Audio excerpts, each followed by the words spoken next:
திருப்பூர் மாவட்டம் பல்லடம் அருகே அடுத்தடுத்து செல்போன் பழுது நீக்கும் கடை அமைத்ததில் ஏற்பட்ட தகராறில் ஒருவரின் மண்டை உடைக்கப்பட்டுள்ளது. முதலில் அந்த காட்சிகளை பார்ப்போம்.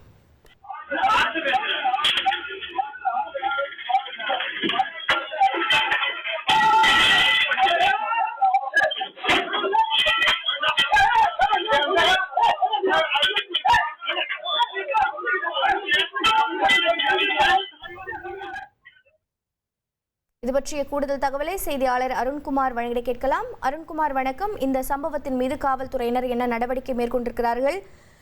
மண்டை உடைக்கப்பட்ட நபரின் நிலை என்னவாக இருக்கிறது? விவரங்களை பதிவு பண்ணுங்க. வணக்கம். திருப்பூர் மாவட்டம் பல்லடம் அருகே செல்போன் கடை பிரச்சனை காரணமாக முன்னாள் வார்டு கவுன்சிலரின் மண்டை உடைக்கும் சிசிடிவி காட்சிகள் தற்பொழுது வெளியாகி பரபரப்பை ஏற்படுத்தியுள்ளது. திருப்பூர் மாவட்டம் பல்லடத்தை அடுத்த கரைப்புதூர் பகுதியைச் சேர்ந்தவர் கோவிந்தராஜ். முன்னாள் வார்டு கவுன்சிலரான இவர் அதே பகுதியில் இ சேவை மையம் மற்றும் செல்போன் பழுது நீக்கும் கடையை நடத்தி வருகிறார். இந்த நிலையில் இவரது கடைக்கு அருகே அதே பகுதியைச் சேர்ந்த ஜோதி பாசு என்பவர் புதிதாக கடையை வாடகைக்கு எடுத்துள்ளார்.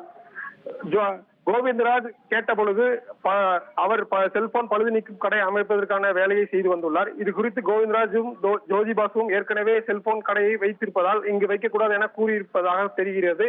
இந்த நிலையில் இருவருக்கும் கடந்த சில நாட்களாகவே வாக்குவாதம் ஏற்பட்டுள்ளது. இந்த நிலையில் கடந்த 23ஆம் தேதி ஜோதி பாசு கடையில் இருந்த பொழுது அங்கு வந்த கோவிந்தராஜ் மீண்டும் இது குறித்து வாக்குவாதத்தில் ஈடுபட்டுள்ளார். அப்பொழுது இருவருக்கும் வாக்குவாதம் முற்றிய நிலையில் ஒருவரை ஒருவர் தாக்கிக் கொண்டனர். அப்பொழுது முன்னாள் வார்டு கவுன்சிலர் கோவிந்தராஜ், ஜோதி பாசு மற்றும் அவரது சகோதரர் சக்கரவர்த்தி இருவருமே சேர்ந்து அருகில் இருந்த கட்டையை எடுத்து கோவிந்தராஜை தாக்கியுள்ளனர். இதையடுத்து அருகில் இருந்தவர்கள் கோவிந்தராஜை மீட்டு திருப்பூர் அரசு மருத்துவமனைக்கு அனுப்பி வைத்தனர்.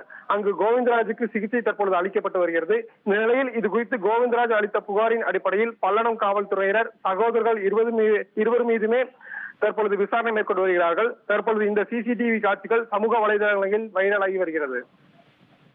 உங்களுடைய தகவல்களுக்கு நன்றி அருண்குமார். இனி செல்லும் இடமெல்லாம் செய்தி. தந்தி டிவியின் வாட்ஸ்அப் சேனலை ஃபாலோ பண்ணினா செல்லருக்கும் இடமெல்லாம் செய்தி. இதோ QR கோட் இப்பவே ஸ்கேன் பண்ணுங்க, ஃபாலோ பண்ணுங்க.